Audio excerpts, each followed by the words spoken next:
So we've looked at the structural component, now we're looking at the cyclical causes, and primarily it's going to affect two types of transactions. It's going to affect net goods, which is also called the balance of merchandise trade, and also net services. So by now, every time we see the word cyclical, we know we associate that word with the business cycle, which means that we associate that with fluctuations in aggregate demand.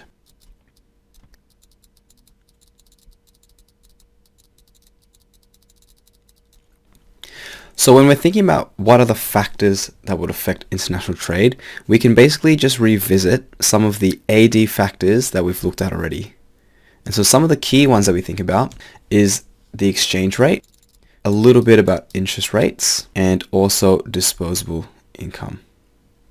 So this is the Australian dollar compared to the US dollar. And what we're seeing here is that during this period, the exchange rate has fallen significantly. And so if you recall your knowledge of exchange rates, when the Australian dollar is falling, it's actually a favorable thing for our exporting sector because it means that other countries are able to purchase our exports at a relatively cheaper cost.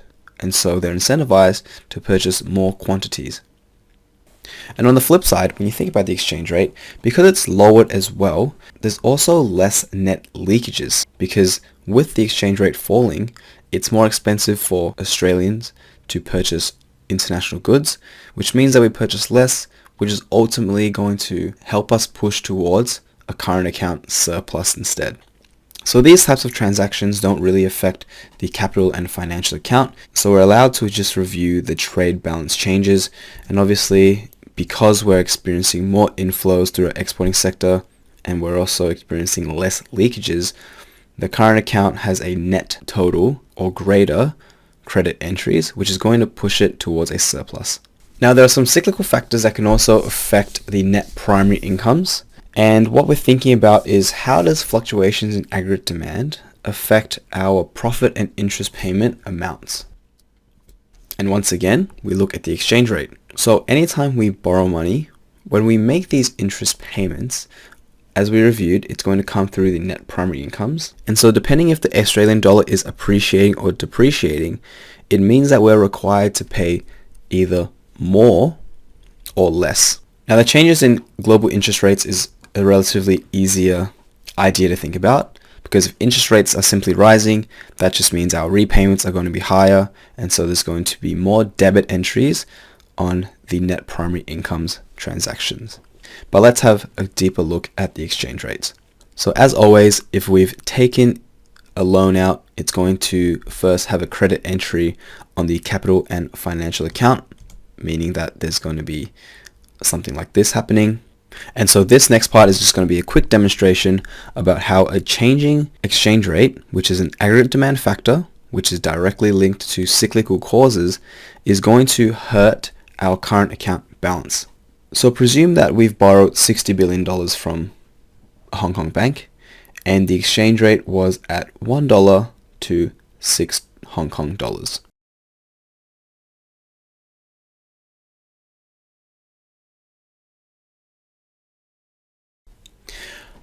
So what we're seeing is that Hong Kong is given $60 billion of their currency, which they then convert to $10 billion Australian. And so in the future, if the exchange rate is consistently at 1 to 6, it means that we also repay back $10 billion in the future. However, if the exchange rate is falling, which is what we've experienced, then when we calculate our repayments, we're actually going to be worse off. And there's actually going to be a greater leakage, which means that there's more debit entries. And so that can actually hurt our current account balance.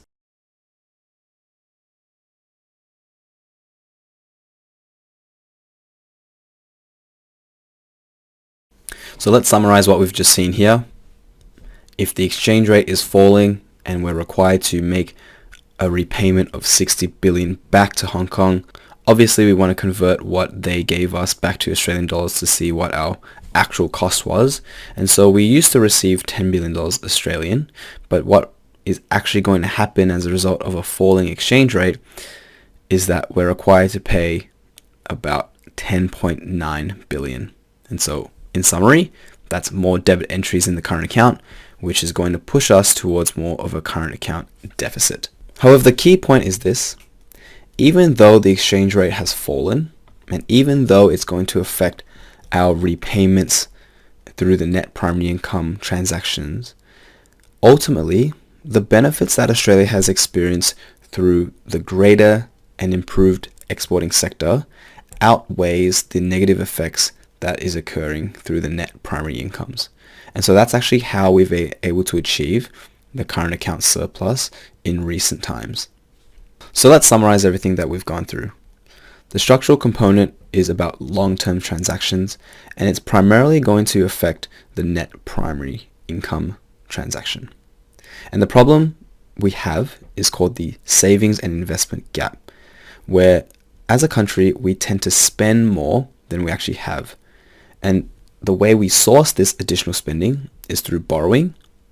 And as we borrow, we need to make more future payments, and those payments flow out from the net primary income. We then look at the cyclical component, which is more about when there are changes in aggregate demand, and this primarily affects net goods and net services. And one of the conclusions we can make is that it is highly driven through our improvement in our exporting sector and also our relatively lower exchange rate.